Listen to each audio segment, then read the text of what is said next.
جی بیٹا السلام علیکم، کیسے ہیں آپ؟ کیا حال چال ہے بیٹا؟ آج ہے 4 دسمبر، جمعہ کا دن۔ تو بیٹا آپ جانتے ہیں کہ ہم سبق پڑھے تھے حضرت عمر فاروق کے بارے میں۔ حضرت عمر فاروق کون تھے؟ خلفائے راشدین میں سے ایک صحابی تھے جن کا دوسرا نمبر تھا، وہ دوسرے نمبر کے خلیفہ تھے، اور انہوں نے اسلام کے لیے بہت کوششیں کی۔ جب اسلام قبول نہیں کیا تھا تو اس وقت وہ اسلام کے سخت مخالف تھے، ایون کہ نبی صلی اللہ علیہ وسلم کو قتل کے ارادے سے گھر نکلے جب ان کو علم ہوا کہ ان کی بہن اور بہنوئی جو ہیں وہ اسلام قبول کر چکے ہیں، تو ان سے قرآن پاک کی تلاوت سن کر آپ رضی اللہ تعالیٰ عنہ نے اسلام قبول کر لیا، اور پھر اسلام قبول کرنے کے ساتھ ساتھ اسلام کے لیے قربانیاں دیں، یہاں تک کہ انہوں نے ان لوگوں کو پیچھے چھوڑ دیا جن کے وہ کبھی ساتھ ہوا کرتے تھے۔ خانہ کعبہ میں نماز ادا کی، اور کفار مکہ کی جرت بھی نہ ہوئی کہ وہ ان کو روک سکیں۔ اس بنا پر آپ رضی اللہ تعالیٰ عنہ کی بہادری کو دیکھتے ہوئے حضرت محمد صلی اللہ علیہ وسلم نے آپ کو فاروق اعظم کا لقب دیا۔ اس کا مطلب ہے حق کو باطل میں فرق کرنے والا، کہ جب آپ کو سمجھ آ گئی کہ حق کی بات کیا ہے تو آپ نے اس کے لیے اپنی جان کی بھی پرواہ نہ کی اور اس میں انتخاب کرتے رہے۔ آپ نے بہت سارے غزوات میں حصہ لیا، اور غزوات کے بعد آپ نے اپنی بہادری کو کبھی نہ چھوڑا۔ پھر آپ کا ایک اور خاص واقعہ کہ آپ جو ہے رضی اللہ تعالیٰ عنہ اکثر یہ کہا کرتے تھے کہ میری حکومت میں اگر ایک کتا بھی بھوک سے مر جائے تو قیامت کے دن مجھے اس کا جواب دینا ہوگا۔ آپ اپنی رعایا کی خدمت کے لیے رات بھر شہر گلیوں میں چکر لگایا کرتے تھے، ضرورت مندوں کے لیے چیزیں اپنے کندھوں پر اٹھا کر ان کو پہنچاتے تھے۔ حضرت عمر رضی اللہ تعالیٰ عنہ اپنے دور میں کن کن علاقوں کو فتح کیا؟ انہوں نے ایران، عراق، شام، مصر، یہ سب علاقے جو تھے انہوں نے فتح کیے۔ آپ ایک ایسے حکمران تھے کہ ان کا رہن سہن بہت سادہ تھا، کھلے میدان میں اینٹ کا تکیہ بنا کر سوتے تھے، آپ اکثر زمین پر بیٹھ کر کھانا کھاتے، دوسرے ملکوں کے وفد آپ سے ملنے آتے تو آپ پیوند لگے کپڑے پہنے مسجد کے کسی کونے میں بیٹھے ملتے۔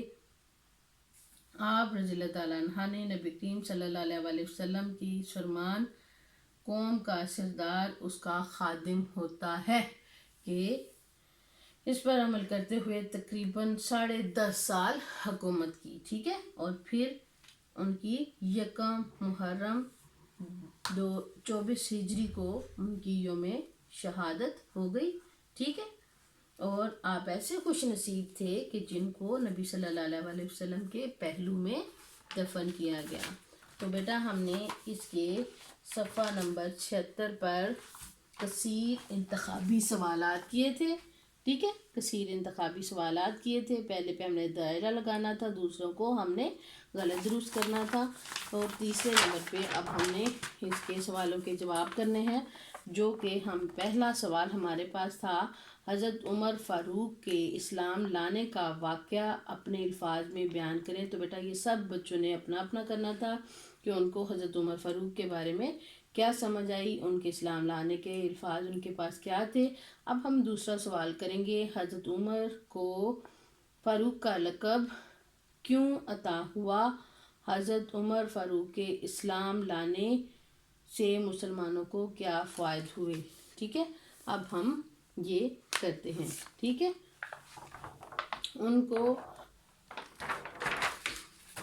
سوال ہے ہمارے پاس، حضرت عمر رضی اللہ تعالیٰ عنہ کو فاروق کا لقب کیوں عطا ہوا؟ تو حضرت عمر رضی اللہ تعالیٰ عنہ کو ان کی بہادری کی وجہ سے حضور صلی اللہ علیہ وسلم نے فاروق کا لقب دیا، ٹھیک ہے۔ دوسرے نمبر پہ سوال ہے ہمارے پاس، حضرت عمر کے اسلام لانے سے مسلمانوں کو کیا فائد حاصل ہوئے؟ تو اس کا جواب یہ ہے کہ جب حضرت عمر نے اسلام قبول کیا تو مسلمانوں کو بے حد حوصلہ ہوا، اور مسلمانوں نے آپ کے ساتھ خانہ کعبہ میں نماز ادا کی اور کفار مکہ کو انہیں روکنے کی جرت نہ ہو سکی. ٹھیک ہے کہ اتنے بہادر اور دلیر ہو گئے تھے آپ، اور اسی وجہ سے ان کو یہ فائدہ ہوا کہ وہ خانہ کعبہ میں بلا دھڑک جو ہے نماز ادا کر سکتے تھے، اور کفار آپ کو جو روکنے کی ہمت نہیں کرتے تھے. اس کا تیسرا سوال ہم کریں گے، حضرت عمر فاروق رضی اللہ تعالیٰ عنہ کو ایک عظیم حکمران تسلیم کیا جاتا تھا. تو بیٹا ان کو ایک عظیم حکمران کس حوالے سے تسلیم کیا جاتا تھا؟ تو جی آپ کو کس حوالے سے عظیم حکمران تسلیم کیا جاتا تھا کہ انہوں نے اپنی رعایا کے ساتھ اپنے دور خلافت میں بہت اچھے کام کیے، ان کے ساتھ انصاف، مساوات، ایثار کیا، ایون کہ یہاں تک کہ ان کے لیے ان کی ضرورتیں پوری کرنے کے لیے آپ رضی اللہ تعالیٰ عنہ اپنے کندھے پر چیزیں لاد کر ان کو پہنچایا کرتے تھے. تو اس حوالے سے ان کو عظیم حکمران تسلیم کیا گیا.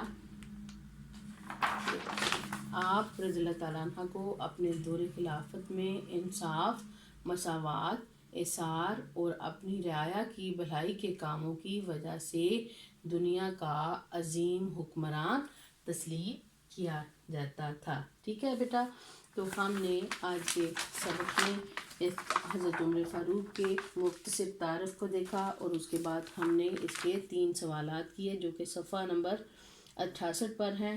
حضرت عمر فاروق کو فاروق کا لقب کیوں اور کب دیا گیا؟ حضرت عمر فاروق کے اسلام قبول کرنے سے مسلمانوں کو کیا فوائد حاصل ہوئے؟ حضرت عمر فاروق کو ایک عظیم حکمران کیوں تسلیم کیا گیا؟ تو بیٹا یہ ہمارا آج کا سبق تھا. اس کو آپ نے اچھی طرح یاد کرنا ہے اور اپنی کاپیز پر یہ تمام سوالات لکھنے ہیں تاکہ آپ کو پیپر کے دنوں میں کسی بھی قسم کی مشکل یا پریشانی کا سامنا نہ کرنا پڑے. آپ کی ڈائری کیا جائے گی، صفحہ نمبر 68 کے سوالات آپ نے یاد کرنے ہیں. اس کے علاوہ آپ کو کسی بھی قسم کا مسئلہ ہو، کوئی پریشانی ہو، تو آپ جو ہے اسکول ایڈمن سے، ٹیچر سے، ویڈیو سے مدد لے سکتے ہیں اور اس کے مطابق اپنی پڑھائی کو جاری رکھ سکتے ہیں. ٹھیک ہے، اللہ حافظ، اپنا بہت خیال رکھیے گا.